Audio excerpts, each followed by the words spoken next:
Assalamualaikum warahmatullahi wabarakatuh, teman-teman. Apa kabar semua? Sehat selalu ya, amin. Terima kasih masih stay di channel YouTube Isram Law, channel yang membahas tentang isu-isu yang berkaitan tentang masalah hukum. Nah, sahabat Isram Law sekalian, segmen kali ini saya mau bahas mengenai banding yang diajukan oleh Pak Ferdi Sambo dan kawan-kawan ini ditolak. Apakah akan dilakukan eksekusi pidana mati terhadap Pak Ferdi Sambo atau bagaimana? Nah, untuk mengenai pidana matinya saya akan bahas, tapi sebelumnya tonton video ini sampai selesai ya, teman-teman. Nah, oke, baik. Nah, pada hari Rabu tanggal 12 April 2023 oleh Pengadilan Tinggi Jakarta, DKI Jakarta atau PT Jakarta mengenai banding ya sudah disampaikan, sudah dibacakan tadi oleh Yang Mulia Majelis Hakim, yang pada intinya pada putusan Pengadilan Tinggi tahap banding ini menolak permohonan banding yang diajukan oleh Ferdi Sambo CS melalui kuasa hukumnya pada saat itu ya, tanggal 16 Februari 2023 pengajuan bandingnya. Jadi prosesnya kurang lebih memakan waktu 3 bulan ya. Diajukan di bulan Februari tanggal 16 dan diputus tanggal 12 bulan April, kurang lebih 3 bulan, teman-teman. Nah, pada intinya permohonan pengajuan banding yang diajukan oleh Pak Ferdi Sambo ini ditolak oleh Pengadilan Tinggi ya, PT DKI Jakarta. Nah, dan menguatkan putusan Pengadilan Negeri Jakarta Selatan atau tahap pertama ketika itu ya, dikuatkan karena mereka semuanya ya, termasuk Ferdi Sambo CS dan anak buahnya, istrinya, ini terbukti secara sah dan meyakinkan melakukan pembunuhan terhadap Brigadir J dengan perencanaan terlebih dahulu. Nah, itulah fakta-fakta persidangan, teman-teman ya. Sehingga bandingnya ditolak dan menguatkan putusan tingkat pertama, yaitu putusan Pengadilan Negeri Jakarta Selatan. Nah, terkait itu juga Ferdi Sambo CS terlibat melakukan obstruction of justice, yaitu perintangan penyidikan bersama anak buahnya ya.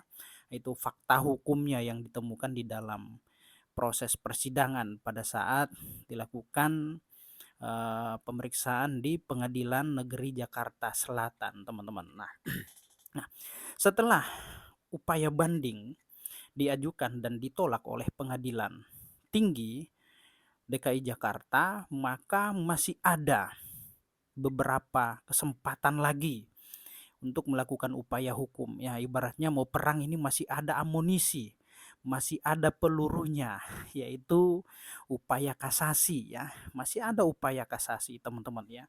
Jadi banding ini ya bukan sifatnya final ya, bukan putusan yang bersifat final, tapi masih ada kesempatan, masih ada amunisi, masih ada peluru untuk melakukan upaya hukum ya. Ada kasasi dan juga ada peninjauan kembali. Nah, upaya kasasi ini sudah dinyatakan oleh kuasa hukumnya dan akan melakukan upaya kasasi ya.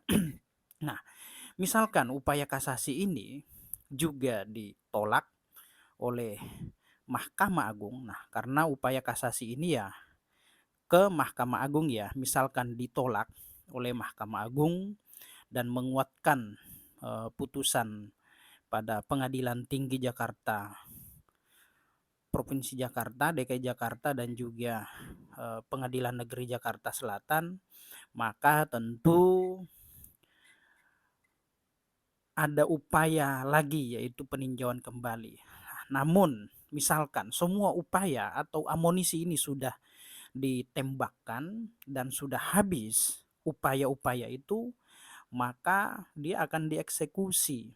Nah, pidananya apa sih ketika itu? Yaitu pidana mati, ya, pidana mati terhadap Pak Sambo. Nah, namun perlu diketahui teman-teman ya, pidana mati itu tidak langsung dieksekusi ya, karena di aturan KUHP terbaru ya mengenai eksekusi pidana mati. Jadi seorang terpidana yang dinyatakan sah dan meyakinkan bersalah dan dijatuhi hukuman pidana mati, maka tidak langsung serta-merta langsung dilakukan eksekusi pidana mati ya, tetapi masih diberikan kesempatan 10 tahun. Nah, inilah yang menjadi kontroversi. Pasal ini yang menjadi kontroversi ya. Karena seorang terpidana mati tidak langsung dieksekusi ya, tetapi masih diberikan kesempatan selama 10 tahun untuk berbuat baik ya, untuk berbuat baik. Nah, kalau sudah berbuat baik dan mendapatkan keterangan kelakuan baik dari Kalapas, maka pidana mati itu ya akan secara otomatis beralih menjadi pidana seumur hidup. Nah, itu ya teman-teman ya. Jadi potensi Pak Ferdi Sambo ini untuk menghirup udara bebas, udara yang masih lama ini ya masih sangat berpotensi ya. Karena sangat jelas di dalam KUHP terbaru bahwasanya narapidana yang divonis pidana mati ya tidak langsung dieksekusi, tetapi diberi kesempatan 10 tahun untuk melakukan perbuatan baik ya, untuk merubah dirinya. Apabila 10 tahun itu tidak merubah dirinya untuk berkelakuan baik, maka eksekusi mati bisa dilakukan, dijatuhkan, langsung dieksekusi. Tapi kalau 10 tahun itu bisa merubah diri ya, maka bisa beralih dan berganti menjadi pidana seumur hidup. Nah, siapa sih yang mau dipidana mati, dieksekusi mati? Jangankan 10 tahun. 1-2 hari aja orang sudah bisa melakukan perbuatan baik ya, apalagi 10 tahun. Ini jangka yang panjang, waktu yang lama ya.